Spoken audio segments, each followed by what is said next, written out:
ஒரு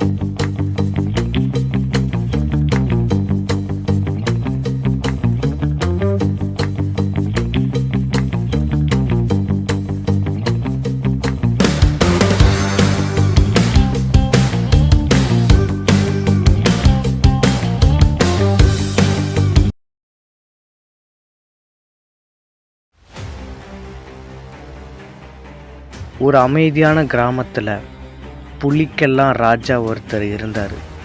அவர் ஒரு ஸ்வாடு வச்சுக்கணுன்னு ஆசைப்பட்டார் புலிராஜா. அதனால் ஸ்வாடு செய்ய ஒரு ஆமையை கூப்பிட்டாரு. அந்த ஆமை ஸ்வாடு செய்கிறதுல ரொம்ப ஸ்பெஷலிஸ்ட். அதனால தான் புலிராஜா ஆமையை ஸ்வாடு செய்ய வர சொன்னார். ஆமைக்கிட்ட தன்னோட ஸ்வாடு எப்படி இருக்கணும்னு புலிராஜா வரைஞ்சி அந்த வரைபடத்தை ஆமைக்கிட்ட கொடுத்தாரு. அதுக்கு அந்த ஆமையும் சொல்லிச்சு, கவலைப்படாதீங்க ராஜா, இந்த படத்தில் இருக்கிற மாதிரி அச்சசல உங்களுக்கு நான் ஒரு ஸ்வாடை செஞ்சு தரேன் ராஜா அப்படின்னு சொல்லிட்டு அந்த ஆமை தன்னுடைய ஸ்வாடுகளை செய்கிற இடத்துக்கு போய்கிட்டு இருந்தான். அந்த ஆமையோட இடத்துக்கு போய் 7 நாள் கஷ்டப்பட்டு அந்த புலிராஜா கொடுத்த டிசைன் மாதிரியே அந்த ஸ்வாடை தயாரித்தான். இப்போ தயாரித்த அந்த ஸ்வாடை நேராக புலிராஜா கோட்டைக்கு போய் புலிராஜா கிட்ட தான் கொடுப்பான்னு நீங்கள் நினச்சிங்கன்னா அதுதான் கிடையாது. அந்த ஆமைக்கு ரொம்ப பொறாமை புலிராஜா மேலே. ஏன் அந்த பொறாமன்னா, கிட்டத்தட்ட அந்த புலிராஜாவோட தலைமுறையாக இந்த சிவப்பு மலை கிராமத்தை பாதுகாத்துட்டு வர்றாங்க. அதுதான் இந்த ஆமைக்கு பொறாமை. ஏன் புலிகள் மட்டும்தான் இந்த கிராமத்தை ஆளணுமா, எங்களை மாதிரி ஆமைகள்லாம் கிராமத்தை ஆளக்கூடாதான்னு அதுக்கு ஒரு சின்ன பொறாமை. அதனால் புலிராஜாவை கொன்னுட்டு அந்த ராஜாவோட இடத்துக்கு ஆமை வரணும்னு ஆசை இருந்துச்சு. அதுக்காகவே அந்த ஆமை மனிதன் என்ன பண்ணுறான்னா, ஒரு தீய சக்தியை ஆளுற ஒரு பயங்கரமான மந்திரவாதிய அந்த ஆமை மனிதன் தேடி போகிறான். இந்த ஆமை மனிதன் அந்த மந்திரவாதி அறைக்குள்ள போன உடனே அந்த மந்திரவாதியும் கண்ணை திறக்கிறான். அப்போ திறந்து அந்த ஆமை மனிதனை பார்த்து கேட்குறான், என்ன செய்தி, திடீர்னு இந்த பக்கம் வந்திருக்க, அதோட கையில் ஒரு ஸ்வாடு வச்சிருக்க அப்படின்னு அந்த ஆமை மனிதனை பார்த்து கேட்கவும் அதுக்கு ஆமை மனிதன் சொல்கிறான், என் கையில் ஸ்வாட் இருக்குன்னு உனக்கு எப்படி தெரியும் அப்படின்னு கேட்கும் போது அப்போ தான் அந்த மந்திரவாதி சொல்கிறான், ஏன்னா நான் தீய சக்தி ஆள்ற மந்திரவாதிடா, நீ உள்ள வந்ததும் ஒரு ஆவி நீ வந்திருக்கன்னு என்கிட்ட சொல்லிச்சிடா அப்படின்னு அந்த மந்திரவாதி சொல்கிறான். சரி அதையெல்லாம் விடு, வந்த விஷயத்த முதல்ல சொல்லு அப்படின்னு அந்த ஆமை மனிதனை பார்த்து கேட்கவும், எனக்கு அந்த புலிராஜா நல்லா இருக்கிறது பிடிக்கல, அவனை நான் செல்லா காசை ஆக்கணும், அதோட அவனை கொன்னுட்டு அந்த ராஜாவோட இடத்துக்கு நான் வரணும், அதுக்காக தான் இப்போ நான் உன்கிட்ட வந்திருக்கேன் அப்படின்னு அந்த ஆமை மனிதன் சொல்லவும் அதுக்கு அந்த மந்திரவாதி சொல்கிறான், அந்த புலிராஜாவை கொன்னுட்டு நீ ராஜாவாக்க போறியா, அந்த ராஜா இந்த கத்தையாலே சாகிற மாதிரி ஏதாச்சும் ஒரு வழியை பண்ணு அப்படின்னு சொல்லவும் அதுக்கு அந்த மந்திரவாதி என்ன பண்ணுறான்னா, அந்த ஸ்வாடை ஆமை மனிதன் கிட்டேருந்து வாங்கி ஒரு தீய சக்தி மந்திரத்தை அந்த ஸ்வாடு மேலே ஊதுறான். அப்போ அந்த ஸ்வாடு ஜொலிக்குது. அப்போ திடீர்னு நிறைய ஆவிகள் அந்த மந்திரவாதியை சுற்றி நிற்கிது.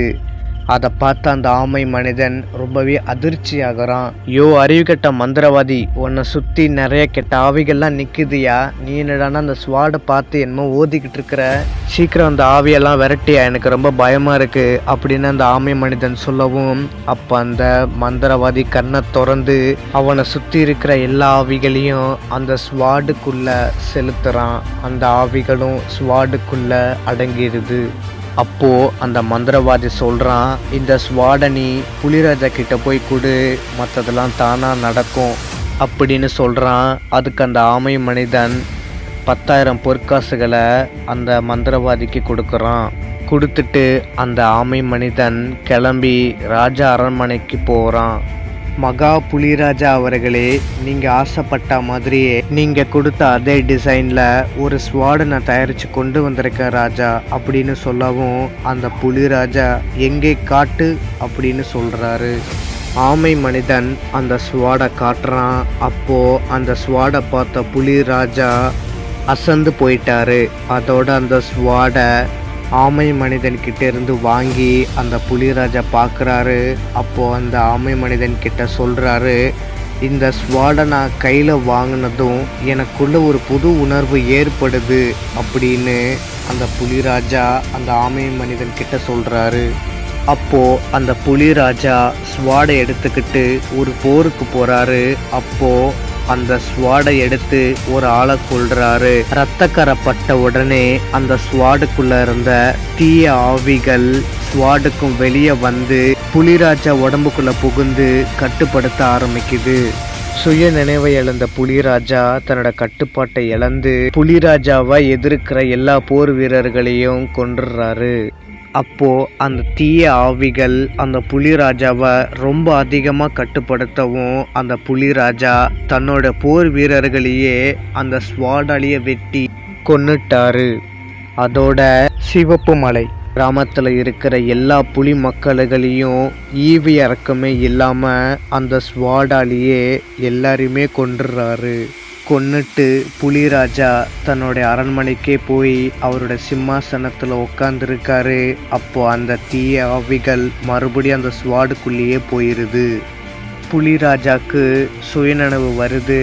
அப்போ தனக்கு என்னமோ நடக்குதுன்னு தெரிஞ்ச புலிராஜா அதையே நினச்சி ஹார்ட் அட்டாக் வந்ததில் அந்த புலிராஜா செத்து போயிடுறாரு. செத்து போன ராஜா புலிக்கு ஒரு ஆண் மகன் இருக்கான். அவனோட பேரு ஜோஸ். அவனும் புலி தான். புலிராஜாவை அடக்கம் பண்ணிட்டு அந்த ஸ்வாடை பார்க்க போறான். ஆனா அந்த ஸ்வாடு அங்க இல்லை. ஏன்னா அந்த ஸ்வாடை ஜோஸ் எடுக்கிறதுக்கு முன்னாடி வேற யாரோ அதை திருடிட்டு போயிட்டாங்க. எனக்கு சொந்தமான ஸ்வாடை எவன் எடுத்துட்டு போனாலும் அவனை நான் உயிரோடைய விட மாட்டேன், அவனை நான் துடிக்க துடிக்க கொல்லுவேன் அப்படின்னு ஜோஸ் சொல்கிறான்.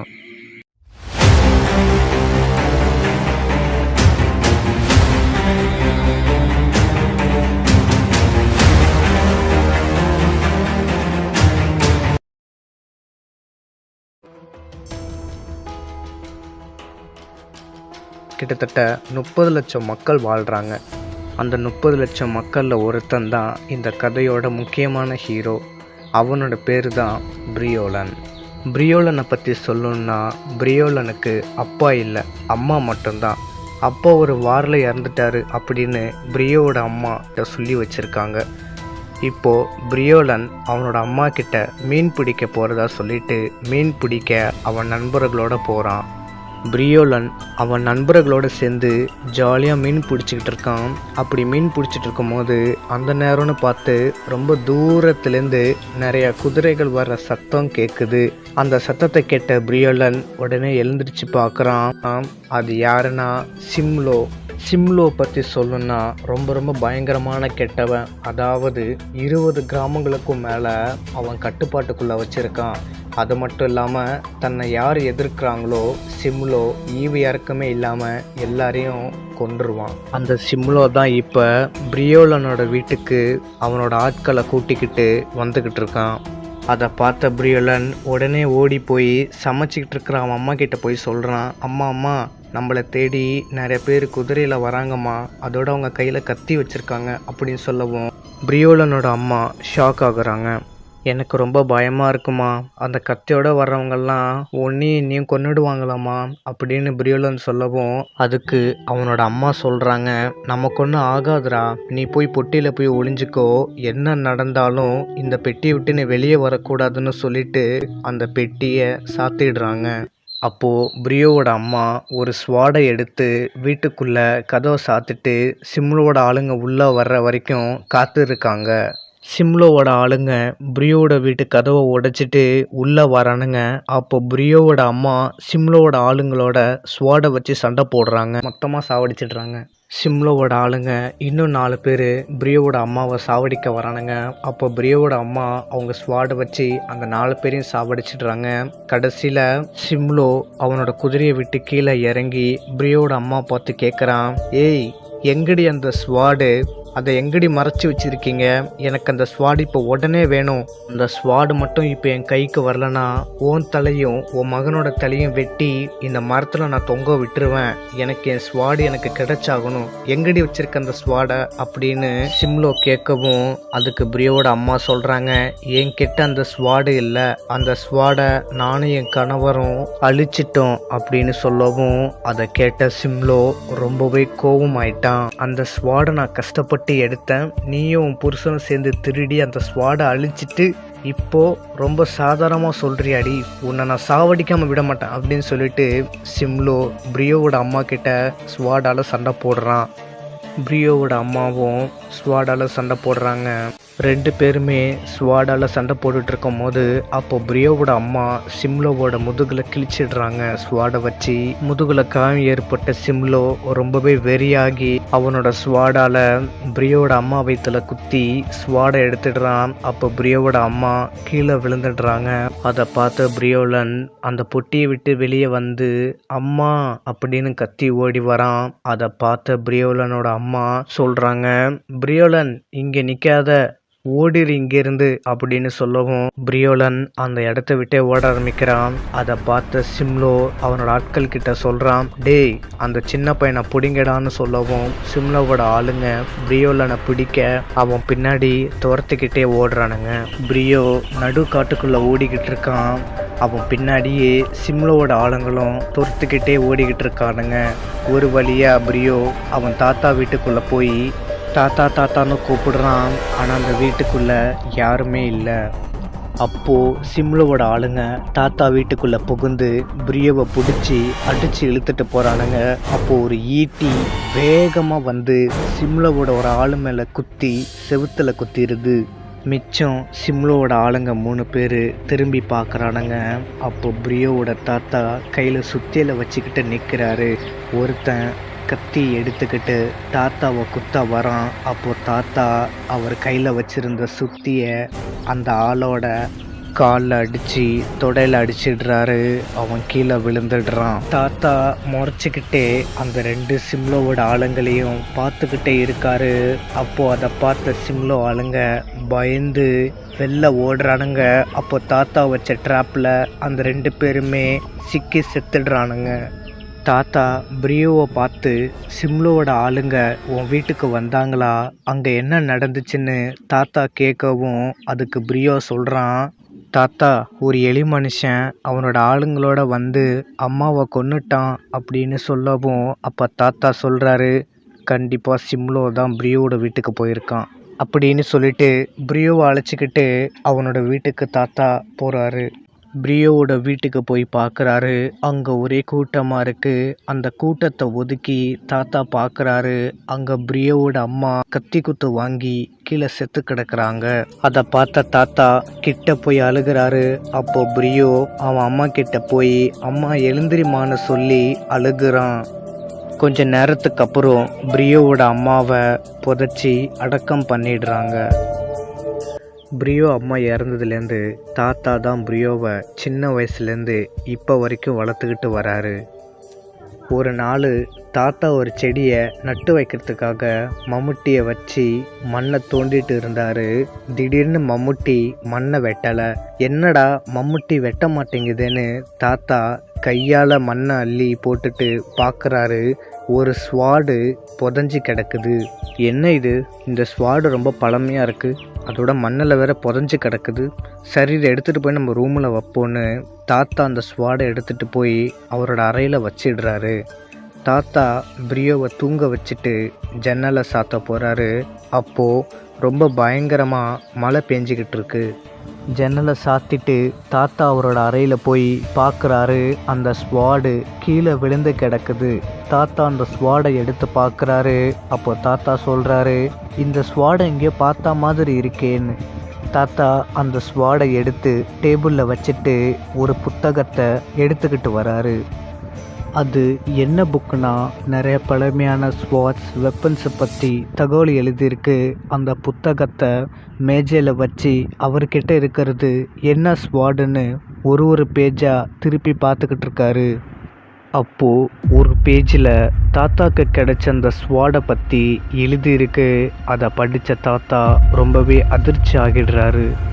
தாத்தா, இந்த ஸ்வாடை யாருமே பயன்படுத்தக்கூடாது, அப்படி பயன்படுத்தினா அவங்க உயிருக்கே ஆபத்துன்னு சொல்லிட்டு தாத்தா அந்த ஸ்வாடை பத்திரமா ஒரு இடத்துல ஒளிச்சு வச்சிடுறாரு.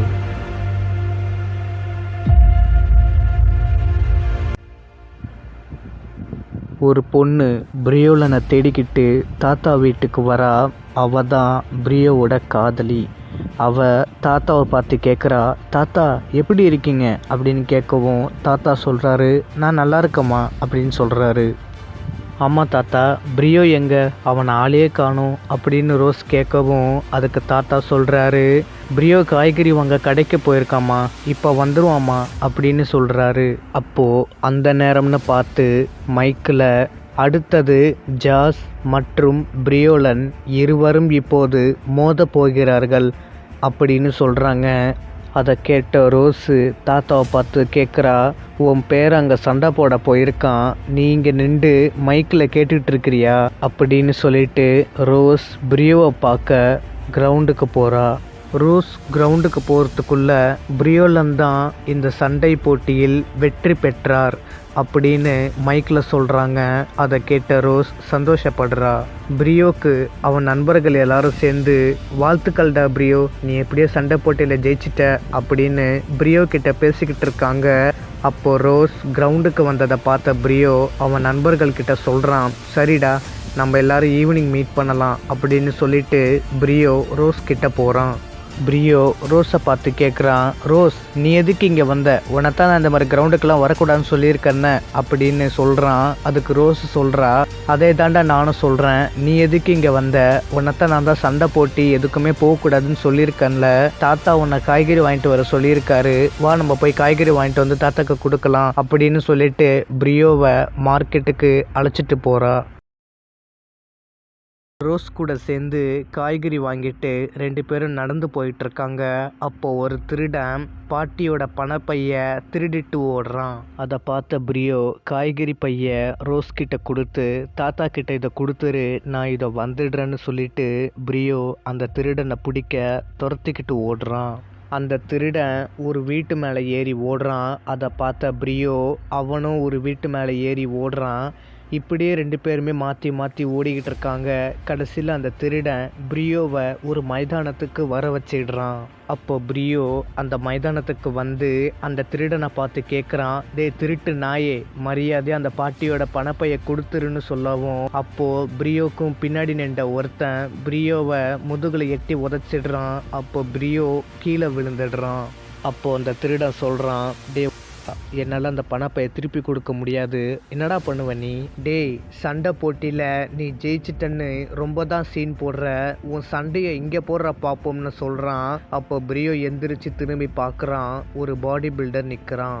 அந்த பாடி பில்டர் பிரியோவை அடிக்க வரான். அப்போ பிரியோ அந்த பாடி பில்டரோட கையை பிடிச்சி திருவி அந்த பாடி பில்டர் நெஞ்சிலேயே பிரியோ ஒரு உதவிடுறான். அப்போ அந்த பாடி பில்டர் கீழே விழுந்துடுறான். அப்போது இன்னும் 5 பேர் பிரியோவை அடிக்க வரானுங்க. அப்போ பிரியோ அந்த 5 பேரையுமே அடிச்சிடுறான். கடைசியில் அந்த திருடன் பிரியோவை அடிக்க வரான். அப்போ தாத்தா குறுக்க வந்து அந்த திருடனோட கழுத்தை பிடிச்சி தலைக்கு மேலே தூக்கிடுறாரு. அப்போ அந்த திருடன் கழுத்து வழியில் துடிச்சுக்கிட்டு இருக்கான். அப்போ பிரியோ தாத்தா கிட்ட சொல்கிறான், தாத்தா தாத்தா உன்னை விட்டுரு தாத்தா, அவன் கித்துற போகிறான், இவனை கொன்ன பாவம் எதுக்கு தாத்தா உனக்கு, விட்டுரு தாத்தா, ஒரு திருடனை கொன்ன பாவம் நம்மளுக்கு வேணாம் தாத்தா, அப்புறம் நம்மளுக்கு அவனுக்கு என்ன தாத்தா வித்தியாசம், விட்டுருங்க தாத்தா. அப்போ தாத்தா அந்த திருடன் கழுத்தை நெரிச்சுக்கிட்டே சொல்கிறாரு, என் பேர மேலேயே கையை வைக்கிறியா, உடனே சாவடிக்காம நான் விட மாட்டான்டா, சாவுடா, சீக்கிரம் சாவுடா. அப்போ பிரியோ சொல்றான், தாத்தா வேணாம் தாத்தா, ஒரு திருடனை கொன்ன பாவம் நம்மளுக்கு வேணாம், அவனை விட்டுருன்னு சொல்றான்ல. பிரியோ சொன்னதை கேட்ட தாத்தா பொறுமையாக அந்த திருடனை கீழே இறக்கி விட்டுடுறாரு. அப்போ தாத்தா சொல்கிறாரு, என் பேரன் சொன்னாங்கிற ஒரே காரணத்துக்காக தான் உன்னை நான் உயிரோடு விட்டு வச்சிருக்கேன், இல்லைன்னா அப்பயே நான் உன்னை கொண்டிருப்பேன், இனிமேலாச்சும் நல்லவனா மனுஷனாக வாழப்பாரு, போடா அப்படின்னு சொல்கிறாரு. அப்போது பிரியோ தாத்தா பார்த்து கேட்குறான், தாத்தா எதுக்கு நீ இவ்வளோ கோவப்படுற, நீ கோவப்பட்டா உனக்கு என்ன ஆகுங்கிறது எனக்கு மட்டும்தான் தெரியும். தயவு செஞ்சு கோவப்படாத தாத்தா, கொஞ்சம் அமைதியாரு அப்படின்னு சொல்லிட்டு கீழே கிடக்கிற அந்த பாட்டியோட பணப்பையை எடுத்துக்கிட்டு தாத்தா கிட்ட வரான். அப்போ தாத்தா கிட்ட பிரியோ சொல்கிறான், தாத்தா இந்த பணப்பையை அந்த பாட்டி கிட்ட கொடுத்துட்டு வரேன்னு சொல்லிட்டு அந்த பாட்டியை தேடி பிரியோ போகிறான். அப்போ பிரியோ அந்த பாட்டியை பார்த்து, பாட்டி பாட்டி உங்களை எங்கெல்லாம் தேடுறது, இந்தாங்க உங்கள் பணப்பைன்னு சொல்லவும் அதுக்கு அந்த பாட்டி சொல்கிறாங்க, தம்பி இது பணப்பை இல்லைப்பா, இது என் பேத்திக்கு வாங்கி வச்சுருந்த ஆப்பிள் பை. எப்படியோ அந்த திருடன்கிட்ட இருந்து இந்த ஆப்பிள் பையை நீ வாங்கிட்டு வந்துட்ட, ரொம்ப ரொம்ப நன்றிப்பா அப்படின்னு சொல்லிட்டு அந்த பாட்டி போகிறாங்க. அதை கேட்ட ரோஸ் விழுந்து விழுந்து சிரிக்கிறா. அப்போ ரோஸ் பிரியோ பார்த்து கேட்குறா, ஏன் பிரியோ இந்த ஆப்பிள் பைக்கா நீ அந்த ஓட்டம் ஓடி சண்டைலாம் போட்டு இந்த ஆப்பிள் பையை நீ எடுத்துகிட்டு வந்த அப்படின்னு ரோஸ் பிரியோ பார்த்து சிரிக்கிறா. அப்போது பிரியோவை அவன் நண்பர்கள் மீன் பிடிக்க கூப்பிடுறாங்க. பிரியோவும் அவன் நண்பர்கள் எல்லாரும் சேர்ந்து மீன் பிடிக்க கரைக்கு நடந்து போகிறாங்க.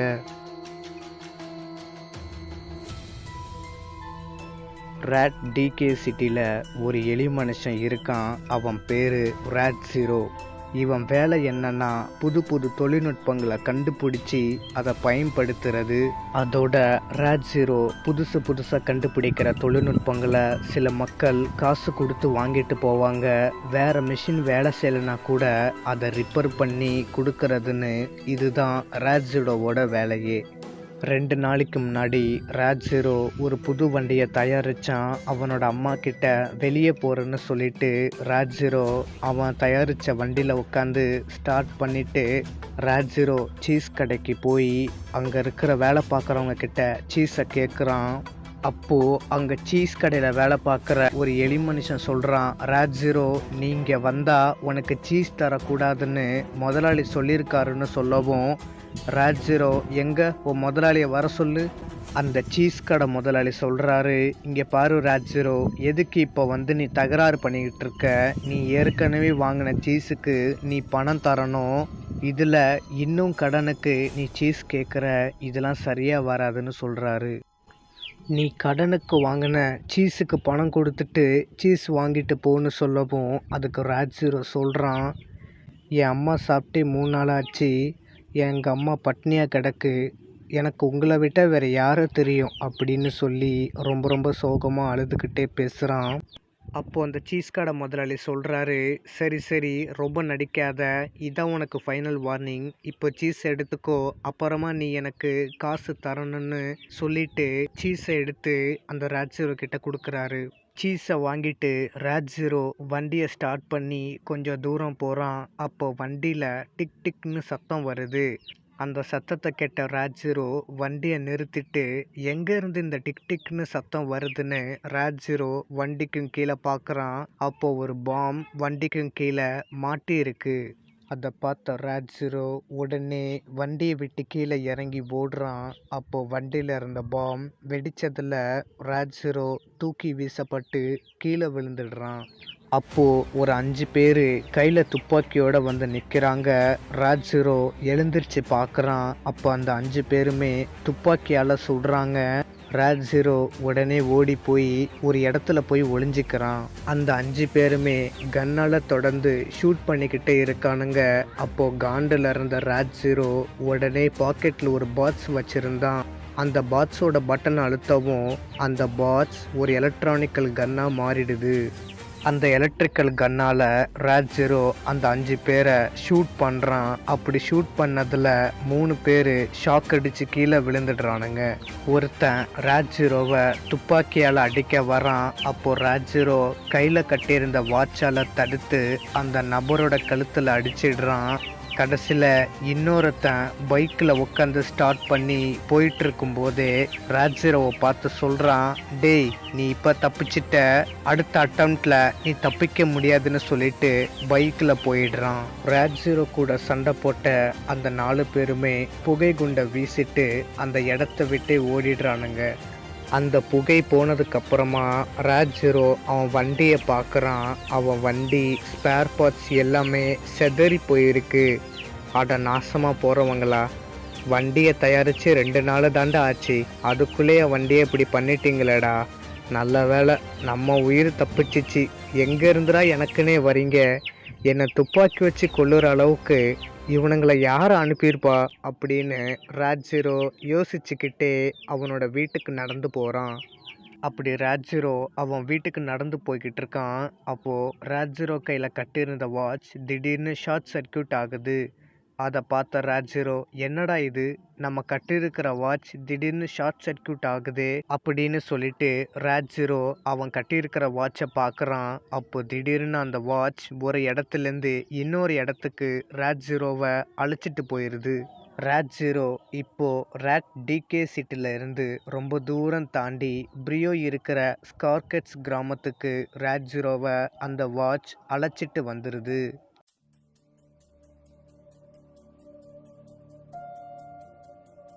ராஜ்ஜீரோ ஆச்சரியப்படுறான். என்னடா இது, நான் இந்த வாட்சை பயன்படுத்தவே இல்லையே, அப்புறம் எப்படி இந்த வாட்ச் ஒர்க் ஆகி என்னை ஏதோ ஒரு இடத்துக்கு கொண்டு வந்திருக்குன்னு ராஜ்ஜீரோ கையில் கட்டியிருக்கிற வாட்சை பார்க்குறான். அந்த வாட்ச் ஷார்ட் சர்க்கியூட் ஆகுது. அதோட அந்த வாட்சை நல்லா உத்து பார்க்குறான். அந்த வாட்ச் லைட்டாக நசுங்கிருக்கு. ராஜ்ஜீரோ சொல்கிறான், என்னடா இது, இந்த வாட்ச் நசுங்கிருக்கு, எப்படி இந்த வாட்ச் நசுங்கிருக்குன்னு ராஜ்ஜீரோ யோசிக்கிறான். அப்போ ராஜ்ஜீரோ சொல்கிறான், அடச்ச, ஒருத்தன் என்னை துப்பாக்கியால் அடிக்க வந்தான், நான் என் கையால் தடுத்தேன், ஒரு வேளை அவன் துப்பாக்கி என் வாட்சில் அடித்து என் வாட்ச் இப்படி ஆகிருச்சோ, ஐயோ, முதல்ல இந்த வாட்சை தூக்கி போடணும், இல்லைன்னா இது வேறு இடத்துக்கு என்னை கொண்டு போயிட்டே இருக்கும்னு ராஜ்ஜீரோ அந்த வாட்சை தூக்கி கிணத்துல வீசிடுறான். ராஜ்ஜீரோ சொல்கிறான், நான் பண்ண அந்த ஒரு தப்பில் இப்போ ஊர் பேர் தெரியாத ஒரு கிராமத்தில் வந்து சிக்கிட்டேன், எல்லாம் என் நேரம் அப்படின்னு சொல்லிக்கிட்டு இருக்கான். அப்போது அந்த நேரம்னு பார்த்து ராஜ்ஜீரோ கால் வலிக்கி சேத்துல விழுந்துடுறான். அப்போது சில சின்ன பசங்க விளையாடிட்டு இருக்கானுங்க. ராஜ்ஜீரோ சேத்துல விழுந்ததை பார்த்து அந்த சின்ன பசங்க அங்கே போய் பார்க்குறானுங்க.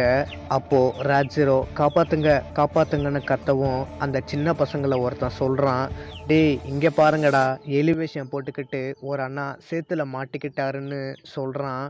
அதுக்கு ராஜ்ஜீரோ சொல்கிறான், டேய் சின்ன பசங்களா, நான் உண்மையிலே எலிதாண்டா, என்னை இந்த சேத்துலேருந்து காப்பாற்றுங்க, நான் உங்களுக்கு சாக்லேட்லாம் வாங்கி தரேன்.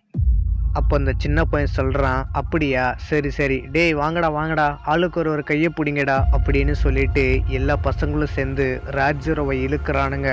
அப்போது ராஜ்ஜீரோவை உத்து பார்க்குறானுங்க. ஐயையோ, இவன் உண்மையாகவே எளிதாண்டான்னு சொல்லிட்டு ராஜ்ஜீரோவை மறுபடியும் சேத்துலேயே விட்டுறானுங்க. கஷ்டப்பட்டு ராஜ்ஜீரோ தானாகவே சேருக்குழியிலேருந்து வெளியே வந்தான். அப்போது ராஜ்ஜீரோ சொல்கிறான், என்ன கருமண்டா இது அப்படின்னு சொல்லிட்டு அவன் ஷர்ட்டை கழட்டி சேரை சுத்தம் பண்ணிக்கிட்டு இருக்கான். அந்த நேரம்னு பார்த்து ஒரு நபர் பாட்டு பாடிக்கிட்டு ரோட்டில் நடந்து வந்துக்கிட்டு இருக்கான்.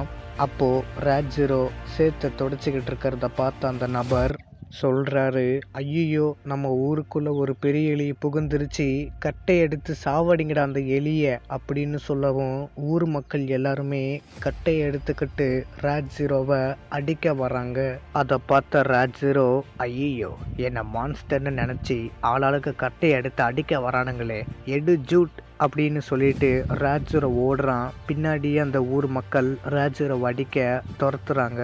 ராஜ்ஜீரோ ஓடிக்கிட்டே கையில் இருக்கிற வாட்சி வேற இடத்துக்கு போகிறதுக்கான பட்டனை அழுத்துறான். ஆனால் அந்த வாட்ச் சுத்தமாக வேலை செய்யல. இந்த பக்கம் பிரியோ மீன் பிடிச்சிட்டு இருக்கான். அப்போது சிம்லோவோட ஆளுங்க குதிரையில் வரானுங்க. அதை பார்த்த பிரியோ அவன் தாத்தா ஸ்வாடை எடுத்து சண்டை போட காத்திருந்தான். சிம்லோவோட ஆளுங்க குதிரையை விட்டு கீழே இறங்கி கத்தி எடுத்து சண்டை போட வரானுங்க. அப்போ பிரியோ அவன் தாத்தாவோட ஸ்வாடால் அந்த சிம்லோவோட ஆளுங்க எல்லாருமே வெட்டி கொன்னுடுறான். கடைசியில் குதிரையில் சிம்லோ வந்தான். அதை பார்த்துட்டு பிரியோ சொல்கிறான், டே கொலகார பாவி, நீ தானடா என் அம்மாவை கண்ணு முன்னாடியே கொன்ன, உன்னை நான் கொல்லாமல் விட மாட்டான். அதுக்கு சிம்லோ சொல்கிறான், என்னது, உன் கண்ணு முன்னாடி உன்னோட அம்மாவை நான் கொன்னுட்டேனா? அப்படின்னா 20 வருஷத்துக்கு முன்னாடி சார்லிஸுங்கிறவளை ஒருத்தி நான் கொன்னேன். அப்போது ஒரு குட்டி பையன் காட்டுக்குள்ளே ஓடுனான்.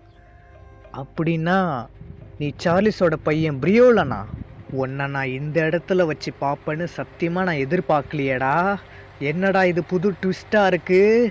உன் அம்மாவை கொல்லும்போது உன்னை நான் சின்ன வயசில் பார்த்ததடா, இப்போ என் கண்ணு முன்னாடி இப்படி டபா டபான்னு வளர்ந்து நிற்கிற. அப்போவே நான் உன் அம்மாவோட சேர்த்து ஒன்றையும் நான் கொன்று இருக்கணும். ஆனால் காட்டுக்குள்ளே போய் தப்பிச்சிட்டியே. ஆனால் இப்போ நீ என்கிட்டேருந்து தப்பிக்க முடியாது பிரியோலன் அப்படின்னு சொல்கிறான். அதை கேட்ட பிரியோ கண்ணீரோட அவன் தாத்தாவோட ஸ்வாடை எடுத்து சிம்லோவை வெட்ட வரான். அப்போ சிம்லோ அவன் ஸ்வாடால் தடுக்கிறான். அப்போ சிம்லோ சொல்கிறான், என்ன பிரியோ, உனக்கு என் மேலே கோவமா? எனக்கு உன்னை கொல்லணும்னு வெறிடா. எங்கடா என் ரெட் மவுண்ட் ஸ்வாடு? எங்கடா என் ஸ்வாடு? அந்த கிழவனை நீ என் ஸ்வாடை எங்கடா வச்சிருக்கீங்கன்னு சொல்லிட்டு பிரியோவோட ஸ்வாடை தடுக்கிறான். அப்போ பிரியோவோட ஸ்வாட் கீழே விழுந்துருது. அப்போ பிரியோ காலில் இருந்து ஒரு கத்தியை எடுத்து சிம்லோவை குத்த வரான். அப்போ சிம்லோ அந்த கத்தியை பிடிச்சி கீழே போட்டுட்டு பிரியோவோட கழுத்தை பிடிச்சி மேலே தூக்கி நிறுத்தி என் ரெட்மான் ஸ்வாடு எங்கடான்னு கேட்கவும் பிரியோ சொல்கிறான், ரெட்மான் ஸ்வாடா? அது என்ன ஸ்வாடுன்னு கூட எனக்கு தெரியாதுன்னு சொல்லவும் சிம்லோ சொல்கிறான், நடிக்காதடா அப்படின்னு சொல்லி சிம்லோ பிரியோவை தூக்கி வீசிடுறான். அப்போ பிரியோ ஒரு மரத்தில் மோதி கீழே விழுந்துடுறான். சிம்லோ பிரியோவோட சட்டையை பிடிச்சி இழுத்து பிரியோவோட முகத்துலேயே அடித்து ரெட்மான் ஸ்வாடை பற்றி கேட்குறான். அப்படி கேட்டு பிரியோவை நல்லா அடிச்சிடுறான். அப்படி அடித்ததில் பிரியோ வாயில் ரத்தம் வந்துடுது. அப்போ சிம்லோ சொல்கிறான், அடி வாங்கியே சாவாதடா, அந்த ரெட்மான் ஸ்வாடை கொடுத்துடு, உனக்கு நான் உயிர் பிச்சை தரேன்னு சொல்லவும் அதுக்கு பிரியோ சொல்கிறான், நீ சொல்கிற அந்த ஸ்வாடை நான் என் கண்ணால் கூட பார்த்தது கிடையாதுடா அப்படின்னு சொல்லவும் சிம்லோ அவன் ஆளுங்க கிட்ட, டேய் பிரியோவை நம்ம கோட்டைக்கு இழுத்துட்டு வாங்கடான்னு சொல்கிறான். பிரியோவை சிம்லோவோட ஆளுங்க கோட்டைக்கு இழுத்துட்டு போய் சிறைச்சாலையில் போட்டு பூட்டிட்டு 2 பேர் காவலுக்கு நிற்கிறானுங்க. பிரியோ சிறைச்சாலைக்குள்ளே நின்றுக்கிட்டு இருக்கான்.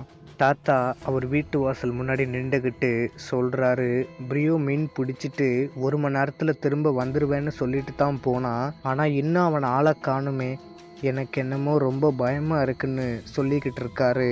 அப்போது ஒரு நபர் தாத்தா கிட்ட வந்து சொல்கிறாரு, உங்கள் பேரன் பிரியோவை அந்த சிம்லோவோட ஆளுங்க அவன் கோட்டைக்கு இழுத்துட்டு போகிறானுங்க, போய் உடனே என்னன்னு பாருங்கன்னு சொல்லவும் தாத்தா ரொம்ப பயந்து போகிறாரு. அப்போ தாத்தா சொல்கிறாரு, ஐயோ பிரியோவை எதுக்காக சிம்லோவோட ஆளுங்க அவனோட கோட்டைக்கு இழுத்துட்டு போகிறானுங்க?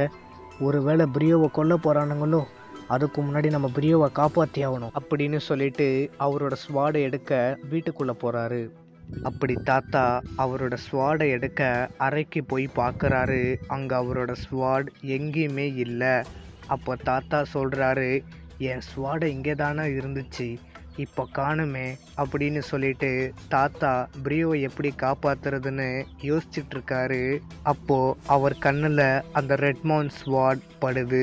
அப்போ தாத்தா சொல்றாரு, என் பேரனை காப்பாற்ற வேற வழி இல்லை, இந்த ரெட்மவுண்ட் ஸ்வாடை எடுத்துட்டு போக வேண்டியது தான் அப்படின்னு சொல்லிட்டு தாத்தா அந்த ஸ்வாடை எடுத்து தூசியை தட்டிட்டு சிம்லோவோட கோட்டைக்கு போறாரு. இந்த பக்கம் ராட்ஜிரோவை அடிக்க கட்டையை எடுத்துக்கிட்டு ஊர் மக்கள் ஓடி வராங்க.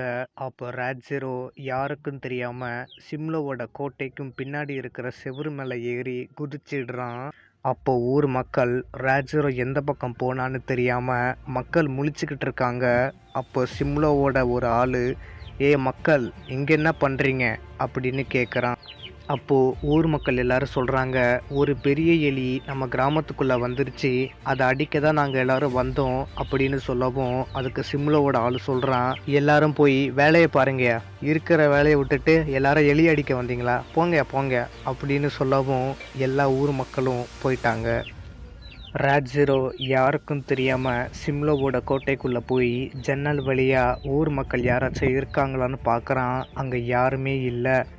அப்பாடா நல்ல வேலை, எல்லாரும் போயிட்டாங்க, நம்ம தப்பிச்சிட்டோம். ஆமாம் இது என்ன இடம் அப்படின்னு சொல்லிட்டு ராட்ஜிரோ திரும்பி பார்க்குறான். அப்போது சிம்லோவோட ஃபோட்டோ ஃப்ரேம் பண்ணி போட்டிருக்கு.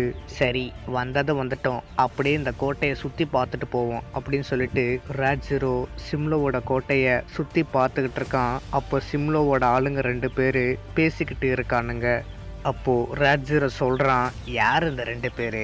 ஒருவேளை இந்த கோட்டையை பாதுகாக்கிறவங்களோ, சரி அவங்க என்ன பேசுகிறாங்கன்னு ஒட்டி கேட்போம் அப்படின்னு சொல்லிட்டு ராட்ஜிரோ கிட்ட போய் சிம்லோவோட ஆளுங்க பேசுகிறத ஒட்டி கேட்குறான்.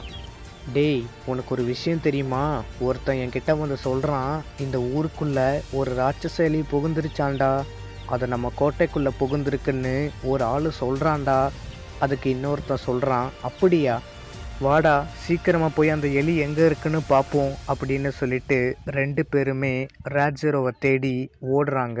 அப்போது ராட்ஜரோ சொல்கிறான், ஐயோ என்னை இப்படி தேடுறானுங்களே, நான் மட்டும் அவனுங்க கையில் சிக்குனா அவ்வளோதான், என்னை மத்தியானத்துக்கு சூப் வச்சு குடிச்சிருவானுங்க, இவனுங்க கண்ணில் நம்ம சிக்காமல் நைஸாக தப்பிச்சிடணும் அப்படின்னு சொல்லிட்டு ராட்ஜரோ இந்த 2 சிம்லோவோட ஆளுங்களுக்கு தெரியாமல் மறைஞ்சு மறைஞ்சு போகிறான். அப்போ சிறைச்சாலையில் என்னை வெளியே விடுங்கடா அப்படின்னு ஒரு சத்தம் கேட்குது.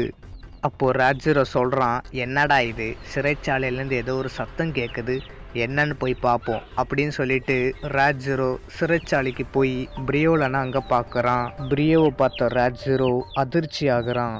பிரியோலன், நீ எப்படி இங்கே வந்த அப்படின்னு கேட்குறான்.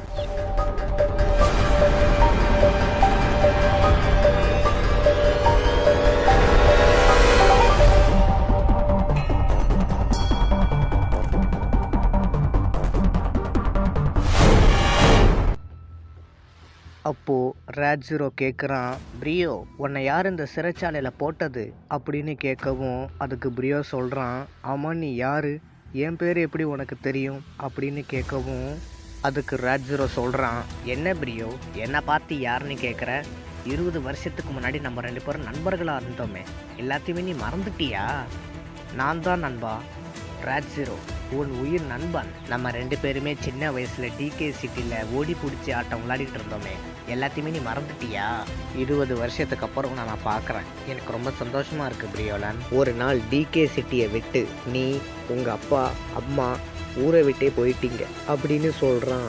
எனக்கு இப்போ தான் கொஞ்சம் கொஞ்சமாக ஞாபகம் வருது ராட்ஜரோ, சரி அதெல்லாம் விடு, சீக்கிரம் இந்த சிறைச்சாலையிலேருந்து முதல்ல வெளியே கொண்டு வா அப்படின்னு சொல்கிறான். அப்போது ராட்ஜரோ அவன் பையில இருந்து ஒரு இரும்பு கம்பியை எடுக்கிறான். அந்த கம்பியை வச்சு பூட்டை உடைக்கிறான். அப்போது பூட்டு உடைக்கிற சத்தம் கேட்ட சிம்லோவோட 2 ஆளுங்க வரானுங்க. அப்போது சிம்லோவோட ஆளில் ஒருத்தன் சொல்கிறான், டேய் அந்த பெருச்சாலி இங்கே தாண்டா இருக்குது, பிரியோ சிறைச்சாலையில் இருக்கிற பூட்டை உடைக்குதுடா, சீக்கிரம் நம்ம ஆளுங்களை வர சொல்லு அப்படின்னு சொல்லவும் சிம்லோவோட ஆளுங்க நிறைய பேர் கையில் ஆயுதங்களோட ஓடி வரானுங்க. அப்போ ராட்ஜரோ அந்த பூட்டை உடைச்சிடுறான். பிரியோ சிறைச்சாலையை விட்டு வெளியே வரான். சிம்லோவோட ஆளுங்க பிரியோவையும் ராட்ஜரோவையும் அடிக்க வரானுங்க. அப்போ பிரியோ என்ன பண்ணுறான்னா, சிம்லோவோட ஃப்ரேம் ஃபோட்டோக்கும் கீழே நிறைய ஸ்வாடு இருக்குது, அதில் ஒரு ஸ்வாடை எடுத்து சிம்லோவோட ஆளுங்க கிட்ட பிரியோ சண்டை போட வரான். பிரியோ சிம்லோவோட ஆளுங்க கையை வெட்டுறான். இன்னொரு பக்கம் ராட்ஜரோ எலக்ட்ரானிக்கல் ஷாக் கன்னால் சிம்லோவோட ஆளுங்களை ஷூட் பண்ணுறான். பல பேர் ஷாக் அடித்து கீழே விழுறானுங்க. பிரியோவையும் ராட்ஜரோவையும் அடிக்க இன்னும் நிறைய ஆளுங்க ஆயுதங்களோட வரானுங்க.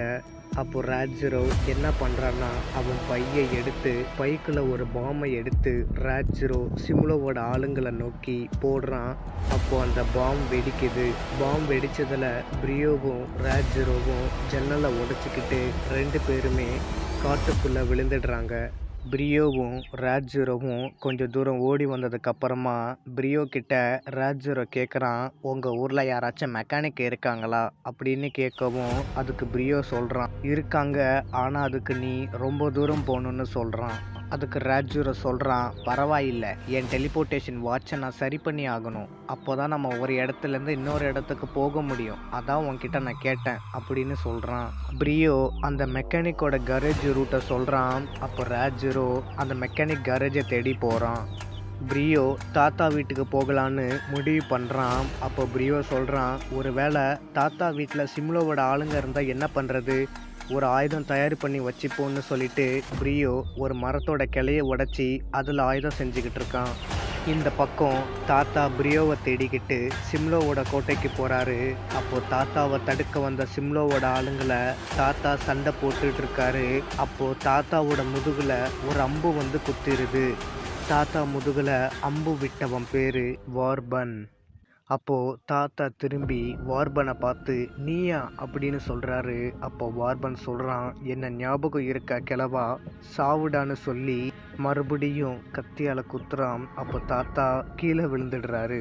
அப்போது சிம்லோ சொல்கிறான், என் உயிர் நண்பா வார்பன், எனக்காக நீ ஒரு உதவி செய்யணும், இங்கே கிடக்கிறானே இந்த கிழவனோட பேரன் என் சிறைச்சாலையிலேருந்து தப்பிச்சிட்டான், அவனை நீ எனக்காக உயிரோட பிடிச்சி கொண்டு வா அப்படின்னு சொல்கிறான். அதுக்கு வார்பன் சொல்கிறான், சரி நண்பா, நம்ம நட்புக்காக அந்த பையனை நான் பிடிச்சிட்டு வரேன் அப்படின்னு சொல்லிட்டு வார்பன் காட்டுக்குள்ளே போய் பிரியோவை தேடிக்கிட்டு இருக்கான்.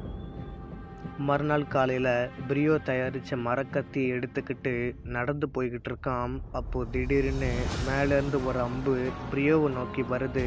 அப்போது பிரியோ தன்னை நோக்கி அம்பு வர்றதை தெரிஞ்சுக்கிட்ட பிரியோ ஒதுங்கிடுறான். அப்போ அந்த அம்பு மரத்தில் குத்திடுது. அப்போ பிரியோ அந்த அம்பை பார்த்துட்டு திரும்பி மேலே பார்க்குறான். மரத்து மேலே வார்பன் உட்காந்துருக்கான். அப்போ வார்பன் ஒரு கத்தியை எடுத்து மரத்து மேலேருந்து கீழே வந்து பிரியோவை குத்த வரான். அப்போ பிரியோ வார்பன் கையை பிடிச்சி வார்பன் நெஞ்சிலேயே ஒரு விடுறான். அப்போ வார்பன் கீழே விழுந்துடுறான். அப்போ பிரியோக்கும் வார்பனுக்கும் பயங்கரமாக சண்டை வருது. கடைசியில் வார்பன் ஒரு மயக்க மருந்து கலந்த ஒரு முள்ளை எடுத்து பிரியோவோட கையில் குத்திடுறான். அப்போ பிரியோ மயக்கம் போட்டு கீழே விழுந்துடுறான். வார்பன் பிரியோவை பார்க்குறான். அப்போ வார்பனை ஒருத்தன் கையால் ஓங்கி முகத்திலே குத்திடுறான். அப்போ வார்பன் கீழே விழுந்துடுறான். வார்பன் எழுந்திரிச்சு பார்க்குறான். வார்பன் அடித்தது யாருன்னா ஜானி. யாருடா நீ அப்படின்னு வார்பன் கேட்கவும் அதுக்கு ஜானி சொல்கிறான், ஆபத்தில் இருக்கிறவங்கள காப்பாற்றுற ஜானிடா அப்படின்னு சொல்கிறான். அப்போ வார்பன் கத்தியை எடுத்து ஜானி அடிக்க வரான். அப்போ ஜானி அவன் சக்தியை வச்சு ஓடி வந்து வார்பன் அடிக்கிறான். அப்போ வார்பன் ரொம்ப தூரம் தாண்டி விழுந்துடுறான். அப்போ ஜானி பிரியோவை காப்பாற்றி அவன் வீட்டில் தங்க வச்சிடுறான். அப்போ ஜானி பிரியோவுக்கு மயக்கம் தெளினுங்கிறதுக்காக ஒரு மருந்தை அவன் செயின்லேருந்து எடுத்து பிரியோவோட நெத்தில தேய்க்கவும் பிரியோ எந்திரிச்சு, யார் நீங்கள், நான் எங்கே இருக்கேன் அப்படின்னு கேட்கவும் ஜானி சொல்கிறான், பயப்படாதீங்க, நீங்கள் என் வீட்டில் தான் இருக்கீங்கன்னு சொல்லவும் அப்போ பிரியோ சொல்கிறான், நான் என் தாத்தாவை இப்பயே நான் பார்க்கணும், என்னை காப்பாற்றினதுக்கு நன்றி அப்படின்னு சொல்லிட்டு பிரியோ ஜானி வீட்டை விட்டு வெளியே வந்து ஸ்கார்கெட்ஸ் நகரத்துக்கு போகிறான். இந்த பக்கம் ராஜ்ஜிரோ அந்த மெக்கானிக்கை பார்க்க ஒரு நகரத்துக்கு வரான். ராஜ்ஜிரோ ஒரு வீட்டுக்கு போய் பெல்ல அழுத்துறான். அப்போ கராஜிலேருந்து ஒரு நபர் இங்கே வாங்க அப்படின்னு சொல்லவும் ராஜ்ஜிரோ அங்கே போய் பார்க்குறான். இங்கே மெக்கானிக் கேபிங்கிறவங்க நீங்கள் தானே அப்படின்னு ராஜ்ஜிரோ கேட்கவும் அப்போ கேபி ஒரு மிஷினை சரி பண்ணிக்கிட்டே, ஆமாம் நான் தான், என்ன விஷயம் அப்படின்னு கேட்கவும் அதுக்கு ராஜ்ஜிரோ சொல்கிறான், என்னோட டெலிபோர்டேஷன் வாட்ச் ஒர்க் ஆகலை, அதான் உங்ககிட்ட டூல்ஸ் இருக்குன்னு கேள்விப்பட்டேன் அப்படின்னு சொல்லவும் அதுக்கு கேபி சொல்கிறா, டேபிளில் டூல்ஸ் இருக்குது, எடுத்துக்கோ, சரி பண்ணிவிட்டு இங்கேருந்து கிளம்பு அப்படின்னு சொல்லவும் அதுக்கு ராஜ்ஜிரோ சரின்னு சொல்லிட்டு அவனோட டெலிபோர்டேஷன் வாட்சை சரி பண்ணிக்கிட்டு இருக்கான். இந்த பக்கம் பிரியோ தாத்தாவை தேடி அவரோட வீட்டுக்கு போய் பார்க்குறான். வீடு பூட்டி இருக்கு. அப்போ ரோஸ் வந்து, பிரியோ என்ன ஆச்சு, தாத்தா கோவமா கையில் ஒரு ஸ்வாடை எடுத்துக்கிட்டு போனாரு அப்படின்னு சொல்லவும் அதுக்கு பிரியோ சொல்கிறான், என்ன சொல்கிற ரோஸ், தாத்தா ஒரு ஸ்வாடை எடுத்துகிட்டு போனாரா, என்கிட்ட அவரோட ஸ்வாட் இருக்குது, அப்போ தாத்தா எந்த ஸ்வாடை எடுத்துகிட்டு போனாரு, கண்டிப்பாக அது ரெட்மோன் ஸ்வாடை தான் இருக்கணும், ரோஸ் என் கூட வா அப்படின்னு சொல்லிட்டு பிரியோ ரோஸ் ரெண்டு பேருமே சிம்லோவோட கோட்டைக்கு போகிறாங்க. சிம்லோவோட ஆளுங்க கோட்டைக்கு வெளியில் காவலுக்கு நிற்கிறானுங்க. அப்போ பிரியோ ரோஸ் ரெண்டு பேருமே வர்றதை பார்த்த சிம்லோவோட ஆளுங்க வாங்கடா அப்படின்னு சொல்லிட்டு பிரியோவை அடிக்க வரானுங்க. அப்போ பிரியோ சிம்லோவோட ஆளுங்க எல்லாருமே அடித்து போட்டுட்டு தாத்தாவை பார்க்க போகிறான். அப்போ தாத்தா கீழே விழுந்து கிடக்கிறாரு. அதை பார்த்த பிரியோ கண்ணீரோட தாத்தா கிட்ட வரான். அப்போ வார்பன் பிரியோவை அடிச்சிடுறான். பிரியோவும் கீழே விழுந்துடுறான். அப்போ சிம்லோ மாடிப்படியில் நடந்துக்கிட்டே பிரியோவை பார்த்து சொல்கிறான், என்ன பிரியோ, உன் தாத்தனை பார்க்க வந்தியா, பாரு உன் தாத்தன் எப்படி கத்தி குத்தி வாங்கி சாவ கிடக்கிறான் பாரு, இப்போ நீயும் சாவ போற அப்படின்னு சொல்லவும் வார்பன் பிரியோவோட முகத்தில் நல்லா அடிச்சிடுறான். அப்போ பிரியோ கீழே விழுந்துடுறான். அப்போது சிம்லோ சொல்கிறான், ஹஹாஹா, அப்போவே நான் கேட்ட அந்த ரெட்மோன் ஸ்வாடை கொடுத்துருந்தா இன்னைக்கு தாத்தனும் பேரனும் இப்படி அடி வாங்கியிருப்பீங்களா, இப்போவும் ஒன்றும் கெட்டு போல, அந்த ரெட்மோன் ஸ்வாடை கொடுத்துரு, உன்னையும் உன் தாத்தனையும் உயிரோடு விட்டுடுறேன் அப்படின்னு சொல்லவும் அதுக்கு பிரியோ சொல்கிறான், நானும் எங்கள் தாத்தாவும் செத்தாலும் சாவுமே தவிர அந்த ரெட்மோன் ஸ்வாடை உன் கைக்கு கிடைக்க நாங்கள் விட மாட்டோம்டா அப்படின்னு சொல்லவும் அதுக்கு சிம்லோ சொல்கிறான், இப்போவும் ஒன்றும் கெட்டு போலடா, அந்த ரெட்மோன் ஸ்வாடை குடுடா. வார்பன் சொல்கிறான், ஏய் பிரியோலன், இங்கே பாரு, அந்த ரெட்மான் ஸ்வாடை இப்போ நீ என் நண்பன் கிட்ட கொடுக்கலனா இதோ இருக்கா அப்புறம் உன்னோட காதலி, இவ கழுத்தை நான் அறுத்துருவேன். அப்புறம் உன்னால ஒரு பிடுங்க முடியாது. என் நண்பன் கிட்ட அந்த ஸ்வாடை குடுடா. அந்த நேரம்னு பார்த்து சிம்லோவோட கோட்டையை உடச்சிக்கிட்டு ஒரு வண்டி வருது. அந்த வண்டியில் ராஜ்ஜரோ உட்காந்துருக்கான். வார்பன் மேலே வண்டியை மோதி வார்பன் கீழே விழுந்துடுறான். அப்போது ராஜ்ஜரோ அந்த வண்டியில் தாத்தா ரோஸ் 2 பேருமே ஏற்றிக்கிட்டு சிம்லோவோட கோட்டைக்கு வெளியே நிறுத்திட்டு ராஜ்ஜரோ பிரியோ கிட்ட ரெட்மான் ஸ்வாடை தூக்கி போடுறான். அப்போது பிரியோ அந்த ரெட்மான் ஸ்வாடை பிடிச்சி அவன் கையை அந்த ஸ்வாடால் வெட்டிக்கிறான். அப்போது அந்த ஸ்வாடில் இருக்கிற ஆவிகள் எல்லாமே பிரியோவோட உடம்புக்குள்ளே புகுந்துருது. அப்போ பிரியோவோட ட்ரெஸ் டிசைன் எல்லாமே வித்தியாசமாக மாறி அதோட பிரியோவோட கண்ணு பச்சை நிறமாக மாறிடுது. அப்போது ராஜ்ஜரோ பிரியோ கிட்ட சொல்கிறான், பிரியோ உன்னோட பேட்டில் ஸ்டார்ட் பண்ணு அப்படின்னு சொல்கிறான். பிரியோ சிம்லோவையே பார்த்துக்கிட்டு இருக்கான். அப்போ சிம்லோவோட ஒரு ஆள் எச்சரிக்கை ஒலியை அழுத்துறான். அப்போ சிம்லோவோட நிறைய ஆளுங்க ஓடி வரானுங்க. பிரியோவை அடிக்க நிறைய பேர் வரானுங்க. அப்போ பிரியோ அந்த ரெட்மான் ஸ்வாடை பயன்படுத்துகிறான். சிம்லோவோட ஆளுங்க எல்லாருமே செதறி போகிறானுங்க. கடைசியில் வார்பன் ஸ்வாடை எடுத்து சண்டை போட வரான். அப்போது பிரியோ அந்த ஸ்வாடை வச்சு அடிச்சிடுறான். பிரியோ அடித்ததில் வார்பன் செவரில் போய் மோதிடுறான். சிம்லோ அவன் ஸ்வாடை எடுத்துகிட்டு வந்து பிரியோ கூட சண்டை போடுறான். அப்போ சிம்லோ பிரியோவை அடித்து கீழே தள்ளிடுறான். பிரியோவும் கீழே விழுந்துடுறான். சிம்லோ பிரியோவை ஸ்வாடால் குத்த வரான். அப்போ பிரியோ ரெட்மான் ஸ்வாடால் சிம்லோ ஸ்வாடை தடுக்கிறான். பிரியோ சிம்லோவோட ஸ்வாடை தடுத்துக்கிட்டு இருக்கான். அப்போ சிம்லோ சொல்கிறான், எனக்கு உன்னை கொல்லணும்னு ரொம்ப ஆசையாக இருக்குது பிரியோலன், ஏன் என் ஆசையை புரிஞ்சிக்க மாட்டுற அப்படின்னு சொல்கிறான். அந்த நேரம்னு பார்த்து ராஜ்ஜரோ அவன் கிட்ட இருந்த ஷாக் கன்னால் சுடுறான். அப்போ சிம்லோக்கு ஷாக் அடிக்குது. சிம்லோ ராஜ்ஜரோவை பார்க்குறான். அப்போ சிம்லோவோட கண்ணு சிவப்பாக இருக்குது. இந்த வாய்ப்பை பயன்படுத்தி பிரியோ சிம்லோவோட காலை அடிச்சிடுறான். சிம்லோவும் கீழே விழுந்துடுறான். அப்போ பிரியோ சிம்லோவோட கழுத்தை பிடிச்சி நெரிக்கிறான். வழியில் துடிச்சிக்கிட்டு இருந்த சிம்லோ கிட்ட பிரியோ சொல்கிறான், பிரியோலன யாராலையும் சாவடிக்க முடியாதுரா. சிம்லோவும் செத்து போயிடுறான். சிம்லோவை சாவடிச்சிட்டு பிரியோ எந்திரிச்சு பார்க்குறான். அவன் கண்ணு முன்னாடி ராஜ்ஜரோ, ரோஸ், தாத்தா 3 பேர் நிற்கிறாங்க. அதை பார்த்த பிரியோ பழையபடியாக மாறிடுறான். அப்போ ராஜ்ஜரோ சொல்கிறான், பிரியோ நம்ம இங்கே நிற்க வேண்டாம், சீக்கிரம் வா, நம்ம இங்கேருந்து கிளம்பிடலாம் அப்படின்னு சொல்லிட்டு 3 பேரையும் அழைச்சிக்கிட்டு வண்டியில் போயிடுறான். ராஜ்ஜரோ ஒரு மருத்துவர்கிட்ட அழைச்சிட்டு போகிறான். அங்கே தாத்தாவை குணப்படுத்தி வீட்டுக்கு அழைச்சிட்டு போகிறாங்க. குதிரையில் நிறைய பேர் சிம்லோவை பார்க்க சிம்லோவோட பையன் அஞ்சூர் அங்கே வந்தான். கோட்டை இடிஞ்சு கிடக்கிறத பார்த்த அஞ்சூர் குதிரையை விட்டு கீழே இறங்கி அஞ்சூர் சிம்லோவோட கோட்டையை பார்த்துக்கிட்டு இருக்கான். தன்னோட அப்பா கோட்டை இப்படி இடிஞ்சு கிடக்குதே, யார் இப்படி பண்ணா அப்படின்னு சொல்லிட்டு அஞ்சூர் அவன் ஆளுங்களை வெளியே நிற்க சொல்லிட்டு அஞ்சூர் கோட்டைக்குள்ளே போய் பார்க்குறான். சிம்லோவோட கோட்டை இடிஞ்சு கண்ணா பின்னான்னு கிடக்குது. அதோட சிம்லோவோட ஆளுங்க நிறைய பேர் செத்து எலும்பு கூட கிடக்குறானுங்க. அப்போ அஞ்சூர் கொஞ்சம் கோவப்படுறான். அப்போ ஒரு எலும்புக்கூடு தனியாக கிடக்குது. அதை பார்த்த அஞ்சூர் கிட்ட போய் அந்த எலும்புக்கூடை பார்க்குறான். அப்போ அந்த எலும்புக்கூடோட கையில் அஞ்சூர் போட்ட மோதிரம் இருக்கு. அதை பார்த்த அஞ்சூர் சொல்லி அழுகிறான். அப்போ அஞ்சூரோட ஆளுங்க கோட்டைக்குள்ளே வந்து பார்க்குறானுங்க. அங்கே சிம்லோ செத்து எலும்பு கூட கிடக்கிறான். அப்போது அஞ்சூர் சொல்கிறான், என் அப்பாவை கொன்னவன் எவனா இருந்தாலும் அவனை நான் கொல்லுவேன் அப்படின்னு சொல்லி அஞ்சூர் வானத்தை பார்த்து அப்படின்னு கத்துறான்.